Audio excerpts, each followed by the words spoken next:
अस्सलामुअलैकुम, welcome to the class of biochemistry. आज का हमारा जो टॉपिक है वो है bioenergetics and introduction to metabolic pathways. इसमें हम सबसे पहले स्टार्ट करेंगे कि एनर्जी बायोएनर्जेटिक्स क्या होते हैं, यहाँ से स्टार्ट करेंगे और एट द एंड हमने ग्लाइकोलाइसिस और सिट्रिक एसिड साइकिल तक जाना है, तो इसको ध्यान से सुनना है और साथ साथ याद करते जाना है। सबसे पहले हमने डिस्कस करना है कि बायोएनर्जेटिक्स क्या होते हैं। बायो का मतलब क्या होगा, लिविंग ऑर्गेनिजम्स, और एनर्जेटिक्स किससे रिलेट करती है, एनर्जी से। तो लिविंग ऑर्गेनिजम्स एनर्जी कैसे यूटिलाइज करते हैं, इसको समझना, इसको स्टडी करना होगी bioenergetics. The study of energy in living systems and organisms that utilises them is called bioenergetics. के लिविंग सिस्टम्स के अंदर एनर्जी कैसे यूटिलाइज हो रही है, वो सारा कुछ जब हम पढ़ेंगे तो वो हम पढ़ते हैं बायोएनर्जेटिक्स के अंडर। अब एनर्जी क्या है, एनर्जी हर लिविंग ऑर्गेनिजम्स को रिक्वायर्ड होती है, तो हम इसको किस तरह डिफ़ाइन करेंगे। कोई भी काम करने से पहले जो हमें जो स्ट्रेंथ चाहिए होती है उस काम को स्टार्ट करने के लिए, वो है हमारी एनर्जी रिक्वायर होती है तमाम के तमाम ऑर्गेनिजम्स को। ठीक है, अब एनर्जी की आगे टू टाइप्स हैं। एनर्जी की टू टाइप्स हैं, kinetic energies and potential energy. Kinetic energy is related to kinetics मतलब कि मोशन, एनर्जी ऑफ मोशन।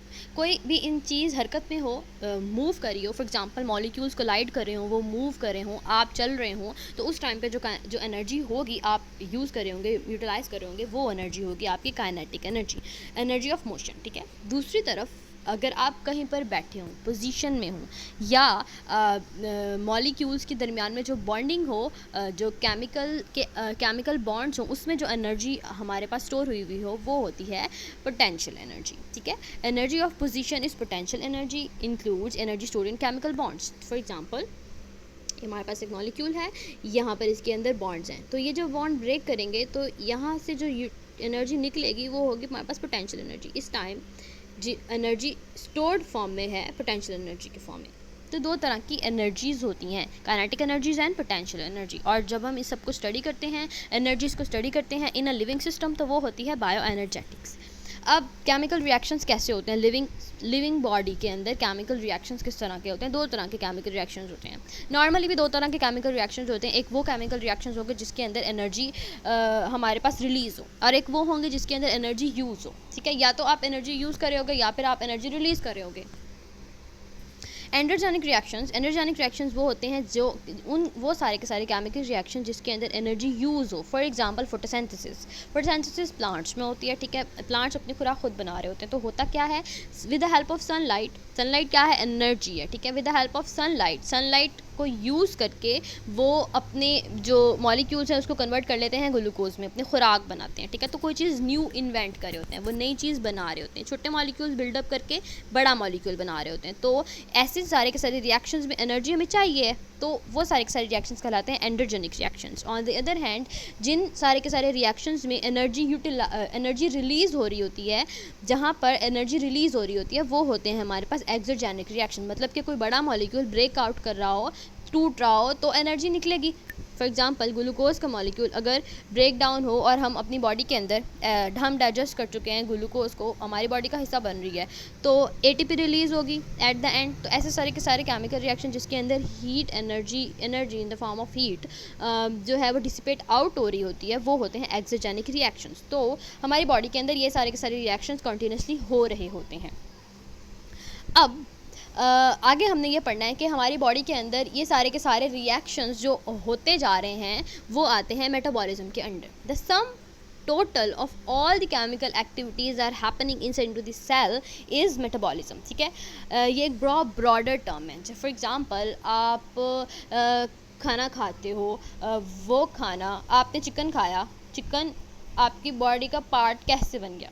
ठीक है, चिकन क्या था, प्रोटीन थी। प्रोटीन किससे मिलकर बनी हुई थी, अमीनो एसिड्स। वो तो एक बड़ी प्रोटीन थी ना, वो बड़ी प्रोटीन जैसे ही हमने खाया हमारे स्टमक में जाकर डाइजेस्ट हुई। वो जो डाइजेशन का प्रोसेस है उसमें क्या हुआ कि वो बड़ा प्रोटीन का मॉलिक्यूल छोटे छोटे अमीनो एसिड्स में कन्वर्ट हुआ, और फिर वो अमीनो एसिड्स हमारी बॉडी ने अपने अंदर एब्जॉर्ब कर लिए। ठीक है, और with the passage of time, जैसे जैसे हमारी बॉडी को उन अमीनो एसिड से कोई और न्यू चीज़ बनानी हुई, तो उसने यूटिलाइज़ कर लिए वो अमीनो एसिड्स अपनी कोई प्रोटीन बनाने में।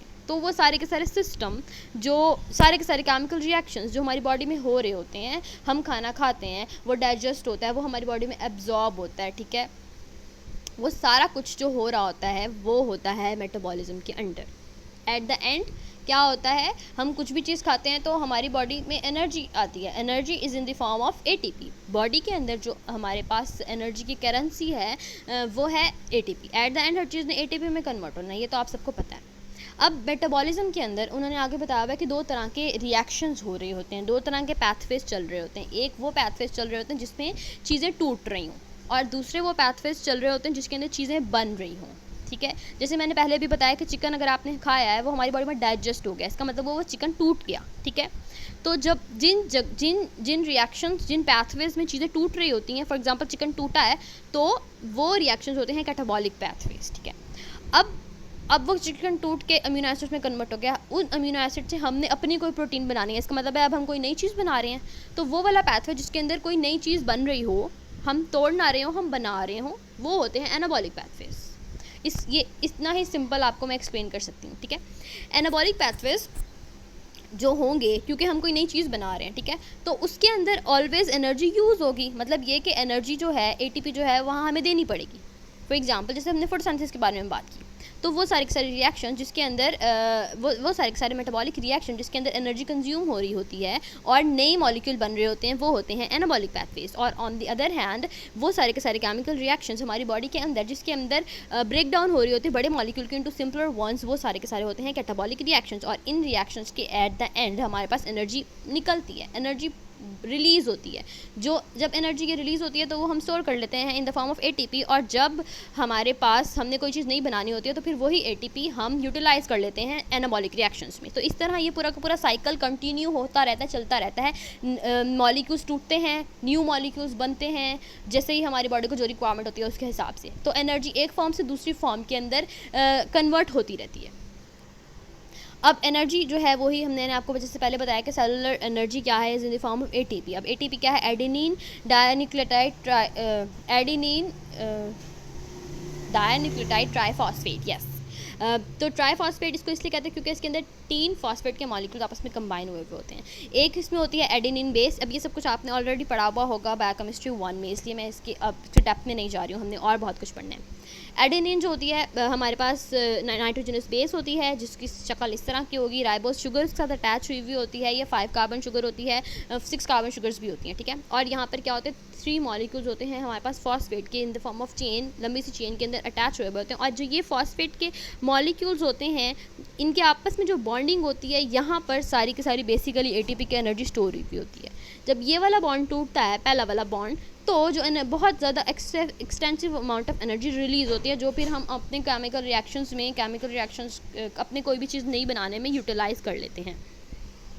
अब मेटाबॉलिक पैथवेज जो होते हैं ना, अकॉर्डिंग टू देयर स्ट्रक्चर कि किस तरह काम हो रहा होता है, 3 तरह के होते हैं। लीनियर मेटाबॉलिक पैथवेज होंगे जहाँ पर एक लीनियर चेन, एक मॉलिक्यूल दूसरे में कन्वर्ट हो रहा है, दूसरा तीसरे में कन्वर्ट हो रहा है, तीसरा चौथे में कन्वर्ट हो रहा है, और एट द एंड हमें को फाइनल प्रोडक्ट मिल रहा है, ऐसे होंगे, ठीक है। कैटाबॉलिक साइक्लिक पैथवेज जो होंगे वो होंगे जहाँ साइकिल चल रहा हो कि एक चीज़ जो है हमारे पास जो सबस्ट्रेट है वो एट द एंड फिर घूम फिर के वही बन रहा होता है, एक साइकिल बन रहा होता है, वो होते हैं साइक्लिक पैथवेज। और थर्ड होते हैं हमारे पास स्पाइरल पैथवेज के the same set of enzyme catalyse और progressive lengthening of an acyl chain. अब ये जो है वो थोड़े से डिफरेंट होते हैं, ये हम आगे और ज़्यादा जब हम पढ़ेंगे नेक्स्ट पैथवेज तो मैं आपको बताऊँगी कौन सा वाले पैथवे है। अब इसको यहाँ पे देखें, लीनियर पैथवेज क्या होंगे कि देखो एक सबस्ट्रेट जो है वो दूसरे में कन्वर्ट हो रहा है, दूसरा तीसरे में कन्वर्ट हो रहा है, तीसरे चौथे में कन्वर्ट हो रहा है, और एट द एंड हमें हमारा प्रोडक्ट मिल रहा है। साइक्लिक पैथवेज जैसे क्रैब साइकिल होता है कि यूं साइकिल ही चलता रहता है, एट द एंड हमारे पास वही जो हमने चीज़ स्टार्ट की होती है वो वापस से रिसाइकिल होकर हमें मिल रही होती है। जबकि जो हमारे पास स्पाइरल पैथवेज होते हैं उसमें ये होता है कि रिएक्शन दो साइडों का चल रहा होता है, एक तो ये इसमें कन्वर्शन हो रही है और फिर ये आपस में यूँ भी साइकिल चल रहा है और इस तरह भी साइकिल चल रहा होता है, और अंदर अंदर इस तरह भी साइकिल चल रहा होता है। ये स्पाइरल लूप की तरह ये स्पाइरल वे में चल रहा होता है। आगे उन्होंने ये बताया हुआ है कि हमारे मेटाबॉलिक जो पैथवेज हैं इतने सारे के सारे, इनमें इतने सारे रिएक्शंस क्यों हैं, इतने सारे स्टेप्स क्यों हैं। ये इतने सारे स्टेप्स हैं ना, ये देखो, अब ये देखो 1 स्टेप 2 स्टेप 3 स्टेप 4 स्टेप 5 6 7 8, तो ये इतने सारे स्टेप्स क्यों हैं, यूँ एक ही दफ़ा में क्यों नहीं चल रहा। ये इतने सारे स्टेप्स क्यों हैं, एक ही दफ़ा डायरेक्टली प्रोडक्ट क्यों नहीं बन रहा, ऐसा क्यों है मेटाबॉलिज्म के अंदर। तो वो उन्होंने बताया हुआ है कि single step versus multi step, के मल्टी स्टेप्स क्यों हमें रिक्वायर्ड है, सिंगल स्टेप होता तो क्या होता। अगर सिंगल स्टेप ही होता, for example glucose directly convert हो जाता, तो डायरेक्टली अगर एनर्जी हमें मिल रही होती तो हम उसे स्टोर नहीं कर पाते, बहुत सारी एनर्जी जो है वो हमारे पास बहुत सारी एनर्जी डिसिपेट आउट हो जाती है, ठीक है। The uncontrolled combustion of glucose release a large amount of energy at once. एक ही दफ़ा हमें अगर बहुत सारी एनर्जी मिल जाती है तो हमारी बॉडी जो है उसको कंट्रोल नहीं कर पाएगी, उसको एटीपी में स्टोर नहीं कर पाएगी। इसीलिए मैं जो हमारे पास मेटाबॉलिक पैथवेज होते हैं उसके अंदर एनर्जी स्टेप बाय स्टेप, एक स्टेप की फॉर्म के अंदर थोड़ी थोड़ी निकल रही होती है और वो थोड़ी थोड़ी फिर हम स्टोर कर रहे होते हैं, ठीक है। इसलिए हमारे पास ऐसे रिएक्शंस होते हैं। अब और दूसरी बात ये कि अगर ये जो इतने सारे स्टेप्स होने, इसका मतलब ये है कि रेगुलेशन भी हो रही होगी कि हम यहाँ पर चाहें तो यहाँ पे ब्लॉक कर सकते हैं, चाहें तो यहाँ पे ब्लॉक कर सकते हैं, ये रिएक्शन चाहे तो यहाँ पे ब्लॉक कर सकते हैं। तो मल्टी स्टेप होने की वजह से जो है रेगुलेट हो सकता है हर चीज़। आगे अब उन्होंने बताया हुआ है कि मेटाबॉलिज्म की कौन कौन सी स्टेजेस हैं। सबसे पहले जब आप कोई भी चीज़ खाते हो वो मुंह से आपके स्टमक में जाएगी, ठीक है।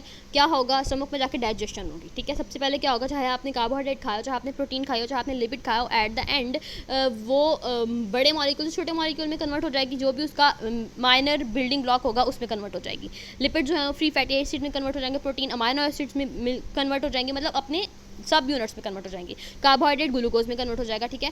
उसके बाद सेकंड स्टेप में क्या होता है, ये सारे के सारे जो हमारे पास अब बिल्डिंग ब्लॉक्स में आ गए वो एक दूसरे में भी कन्वर्ट होते हैं, एक दूसरे में कन्वर्ट होते हैं क्योंकि उन्होंने एटीपी बनानी है एट द एंड। तो पूरे के पूरे साइकिल चलते हैं। अब इन्होंने पायरावेट में कन्वर्ट होना होता है, एसिटाइल कोएंजाइम ए में कन्वर्ट होना होता है। एसिटाइल कोएंजाइम ए में क्यों कन्वर्ट होना होता है इन सब में, क्योंकि आगे उन्होंने टीसीए साइकिल चलाना होता है। ये सिट्रिक एसिड साइकिल जो होता है वो बहुत मेजर है। उसके बाद क्योंकि उसके बाद इलेक्ट्रॉन ट्रांसपोर्ट चेन चलनी है और इलेक्ट्रॉन ट्रांसपोर्ट चेन के एंड रिजल्ट पे हमें एटीपी मिलनी है। ये तो आप लोगों को सबको पता है, ठीक है।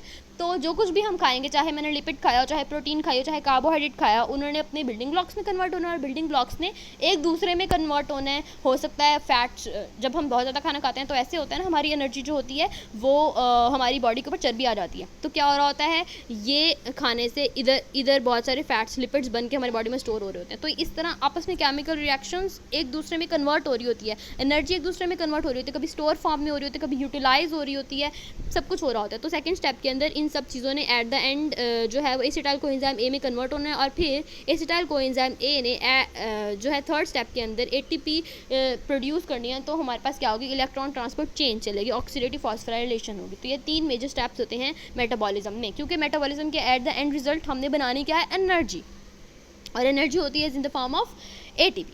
आगे उन्होंने बताया हुआ है, अब हमने आगे जो पढ़नी है वो है हमारे पास सबसे पहले कार्बोहाइड्रेट मेटाबॉलिज्म, ठीक है। ये जो कार्बोहाइड्रेट है ना, कार्बोहाइड्रेट कैसे मेटाबोलाइज हो रहा होता है और कैसे ये पूरी की पूरी चेन चल रही होती है वो हमने देखनी है कि इसकी ब्रेकडाउन कैसे हो रही होती है।